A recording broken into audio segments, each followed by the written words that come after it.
Welcome to Case Flash, brought to you by the CBA Family Law Section. I'm Sam Schoonmaker, and with me today are attorneys Barbara Aaron and Alan Palmer. Today's Case Flash addresses the child support guidelines and the Supreme Court's decision in Dowling v. Szymczak. First, the basic facts. Parties had one child in 2007. Shortly thereafter, they separated. In 2009, the mother went to support enforcement, which commenced a Title IV-D support action in the Family Magistrate Court on her behalf. At trial, the Family Support Magistrate heard evidence that the parties' combined gross income was over $1 million per year. Net income under the child support guidelines schedule ends at $4,000 per week, at which point the presumptive amount of child support for one child is 11.3% of net income. Applying that percentage to the party's net income, the maximum support award here would be $1,674 per week, and the father's share, based on his 86% share of the total net income, would have been an award of $1,440 per week, and that's what the magistrate ordered. The magistrate also made the order retroactive to the date of separation. The father appealed to the Superior Court, which affirmed the current support order and reduced the amount of the arrearage. The father appealed again. This time, the Supreme Court transferred the matter to itself and then ultimately affirmed the magistrate and the trial court. The father claims here that the magistrate ordered him to pay too much. Attorney Aaron, can you explain the father's argument and what the Supreme Court did to deal with it? Yes, the father's argument was essentially that the court, without finding a deviation criteria, that the court applied the top of the guideline percentage to his income, which was improper because the guidelines presume that as the income of the family increases, the percentage attributable to child support should decline, as the percentages in the child support guidelines do. The Supreme Court and the magistrate opinion essentially said that there is no need to establish or to prove a deviation, provided that the amount does not exceed the highest amount indicated by the guidelines or the highest percentage indicated at the top of the guidelines. Attorney Palmer, that's interesting. What's the interplay between 46B-84 and the child support guidelines? I think that there's a interesting dynamic because it switches as the income of the family gets higher. For families with net income of $4,000 a week or less, the guidelines have a predominant role, if not an exclusive role, in determining the amount of child support. And absent some exigent circumstance as defined in the deviation criteria, the guidelines amount in most cases are going to be the amount set forth by the guidelines. I think once that and it's clear under this decision, once the $4,000 a week threshold is met, 46B takes over in its more traditional role, and the court now has to consider the factors set forth in 46B-84 when determining whether to apply the percentage, in this case 11.83%, or to apply some other amount between the maximum at $4,000 a week and the maximum percentage under the guidelines. One of the factors in the statute is needs. There's a lot of discussion in this opinion about needs. What did the father claim with respect to needs, and what did the majority do? What did the Supreme Court do with that claim? Essentially, the father's claim was that the court should have used a cost model approach instead of an income share model once you exceeded the $4,000, and that there was never any finding by the lower court or the magistrate court that the child, who was, I believe, 2 years old at the time, had needs that would justify the order of $1,440 a week. And what's really interesting about the decision, both at the magistrate level, which, by the way, I thought was a very well articulated and scholarly decision that is worth reading. What Magistrate Adams did was he made factual findings, not just about the child's needs at this time, but the history, the educational pedigree of the parents, the affluence that they each enjoyed, and essentially said that this is a child that would likely and should have the benefit of all of those privileges and be able to go to private schools.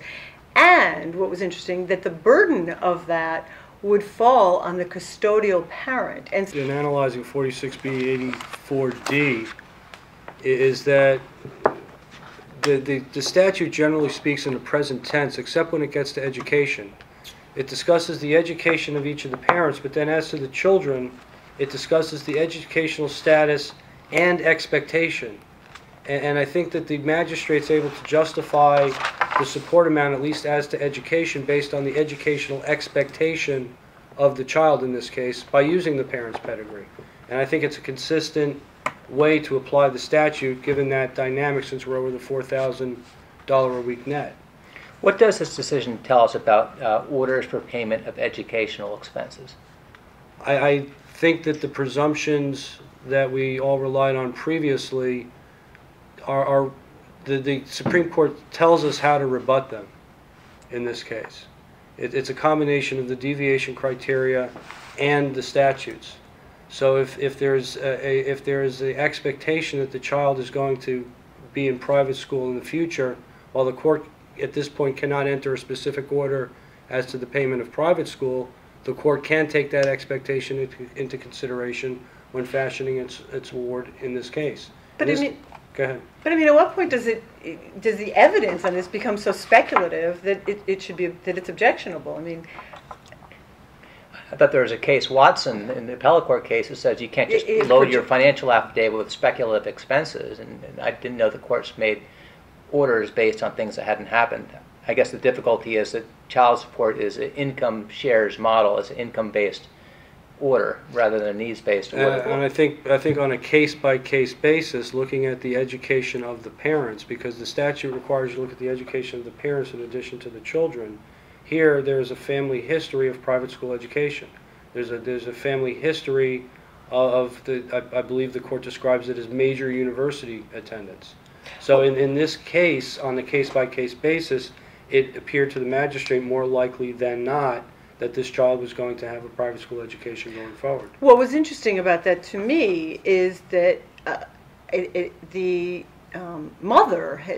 plaintiff had asked the court to order that the father be responsible for all of the costs of that education. And the court declined to do that, essentially saying that they didn't have the authority to do that, but then went on to say that all of those advantages, and then in the Supreme Court, they note that the magistrate found that this child would have extracurricular prospects based on the parents' established income levels and educational backgrounds. It's likely that he will attend private school and will be groomed to attend a major university, will travel more than the average child, will have opportunities to pursue activities and interests beyond those of most children, and on and on and on. But then the magistrate found that all of those expenses would fall to the custodial parent, which was a leap for me. I didn't understand necessarily that leap. And so I'm wondering, so now is the box around child support, what happens, is Hardesty and Flynn in that line of cases, is that still good law, that the court can order private school? Those I realize were pre-child support guideline cases.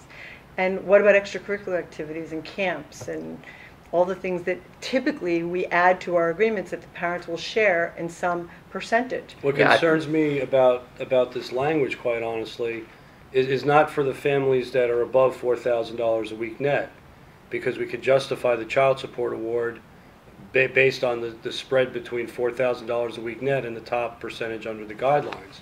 But what happens to the families that earn $4,000 a week or less? We're adding extracurricular activities, educational expenses, things that aren't specifically set forth in the guidelines except as a deviation criteria, and we as a matter of form are putting these into our agreements. And I don't even think the court has jurisdiction to order that in those cases. I think we're looking at it as what happens next, because the Supreme Court didn't have a clear holding on some of these points. I think it's part of the discussion, and I think it's a signal of where the court may be going. The reasoning is consistent with what you're just saying. I don't know if there's a holding. There's no holding on Hardesty. No, there's no holding on Flynn. No. But there's a sense that might be where things are going. And there was a clear invitation on the part of Magistrate Adams and the Supreme Court to invite the legislature to do something about these high-income cases, whether it's to, extrapolate further or to really define how child support ought to be calculated. And in fact, Justice McDonald specifically says the legislature and the commission established to oversee the guidelines are the appropriate bodies from which the particular standards must originate. I find it incredible that the Supreme Court doesn't recognize that the commission is now meeting to redo the guidelines, and that this in some ways is advisory to the commission as to what the Supreme Court is looking at in the current regulations and statutory scheme. I'm sure the Supreme Court is very aware that they're meeting, because these guidelines are 4 years past due, if I remember. I mean, their 2005 guidelines are supposed to be reviewed every 4 years. Here we are in 2013. We're way past due. So I think that this is the Supreme Court is inviting some kind of action by the...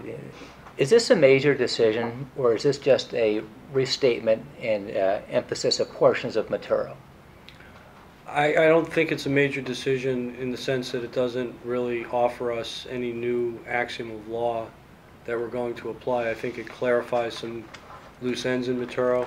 But I think it's really, while it's not going to be cited for that purpose, I think Justice McDonald engages in a very eloquent analysis of the statutory and regulatory scheme involved in the child support.